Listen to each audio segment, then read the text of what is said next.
دوسری جانب نامور اداکارہ ریما خان نے اپنی شادی کی 7ویں سالگرہ کے موقع پر ایک بہت بڑی تقریب کا اہتمام کیا۔ احوال مقیم احمد کی رپورٹ میں۔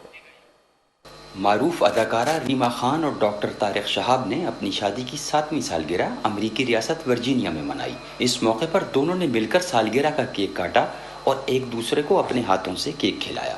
مہمانوں کی توازو پاکستانی کھانوں سے کی گئی اور آخر میں محفل موسیقی کا اہتمام کیا گیا، جس میں جاوید بشیر اور نامور گلوکارہ سائمہ جہاں نے اپنی آواز کا جادو جگایا۔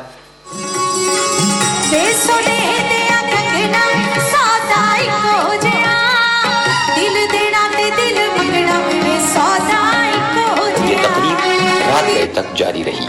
ڈاکٹر طارق شہاب نے اپنے دوستوں کے ساتھ رقص کیا۔ تقریب کے آخر میں اداکارہ ریما خان اور ان کے شوہر ڈاکٹر طارق شہاب نے چینل 5 سے خصوصی گفتگو کی۔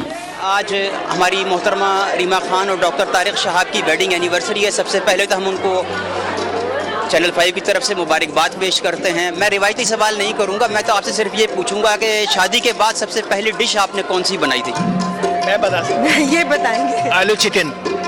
آلو چکن، اچھا، اور پسند آئی تھی؟ بہت ٹیسٹی تھی، اور میرے ابا امی سب تھے، میرے بھائی، اور سب لوگوں نے کھایا بڑے خود شوق سے۔ اچھا یہ بتائیں پہلا جھگڑا کس بات پہ ہوا تھا؟ جھگڑا تو نہیں، لیکن ان کی نمازیں جو لمبی ہوتی ہیں تو اس پہ کبھی کبھار میں کہتا ہوں ان کو کہ بھائی، یا کبھی کہیں جانا ہو، ان کی تیاری ہو رہی ہو تو میں کہتا جلدی کرو۔ میں ایک بات بتاؤں، ہمارے چھوٹے موٹے جھگڑے تو ہر گھر میں ہوتے ہیں، مگر اللہ تعالیٰ کا یہ بہت شکر ہے کہ میری شادی نہ صرف ایک پڑھے لکھے بلکہ ایک تعلیم یافتہ انسان کے ساتھ ہوئی ہے، جن کو یہ پتہ ہے کہ اب عورت کو عزت کیسے دینی ہے، بیوی کے کیا حقوق ہیں، اور مجھے کس طرح کی زبان استعمال کرنی چاہیے۔ تو الحمدللہ ہماری لڑائی میں بھی بہت محبت ہوتی ہے، بہت شیرنی ہوتی ہے، ناراضگی ہوتی ہے، دیر پا نہیں ہوتی ہماری لڑائی جو ہے 1-2 گھنٹہ بس۔ اچھا تو پہلے صلح کون کرتا ہے؟ ریما جو ہے she is very nice about it. ہاں وہ ٹائم، ہاں بالکل، کیونکہ میں ایک ہی بات کر کے آپ کی بات کو مکمل کر دوں گی، کیونکہ جو جھکتا ہے اس کو اپنا بڑا پن شو کرتا ہے، اکڑنا تو مردے کی پہچان ہے۔ امپریسو۔ اچھا یہ بتائیں کہ ٹاپک کیسے ڈسکس ہوتے ہیں آپ کے یہاں؟ اب ڈاکٹر صاحب مطلب پیشنٹس کی ہسٹری بتا رہے ہوتے ہیں، دوائیوں کا ذکر کر رہے ہوتے ہیں؟ ہمارے گھر میں ہر طرح کی بات ہوتی ہے، اور خاص طور پہ میں آپ کو بتاؤں کہ پاکستان کی پالیٹکس کے اوپر، پاکستان کی معاشرتی جو پرابلمز ہیں ان کے حوالے سے ہمارے کوئی بھی ایسا دن نہیں ہے جس دن ہم اس ٹاپک پر بات نہ کریں۔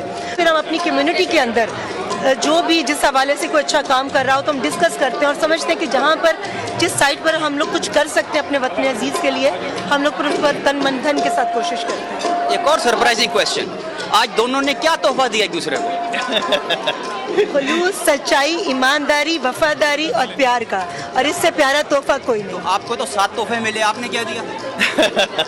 میں نے بھی وہی دیا۔ اچھا آج کوئی انسیڈنس ہے کہ خبریں گروپ کی 27ویں سالگرہ ہے؟ ارے ماشاء اللہ۔ What would you like to say to our viewers? دیکھیں خبریں گروپ کے جو میں کہتی ہوں کہ روح رواں ہیں، ضیاء شاہد صاحب اور امتنان شاہد، جی مجھے بالکل یہ نام میں اس لیے نہیں بھول سکتی کہ ضیاء شاہد صاحب وہ واحد ہستی ہیں کہ جنہوں نے مجھ جیسی کم عقل اور کم پڑھی لکھی بندی کو اتنی عزت، اتنی محبت اور اتنا اعتماد دیا کہ میں نے کالمز لکھنے شروع کیے، اور خبریں اخبار میں 2-3 سال تک کالم لکھتی رہی ہوں، اور نہ صرف کالمز لکھے بلکہ مجھے اس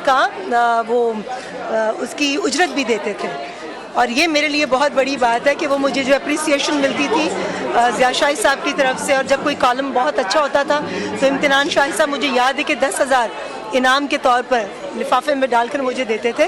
تو یہ میں کبھی بھی نہیں بھول سکتی جو حوصلہ افزائی انہوں نے میری کی۔ تو 27ویں سالگرہ پر بہت بہت مبارک ہے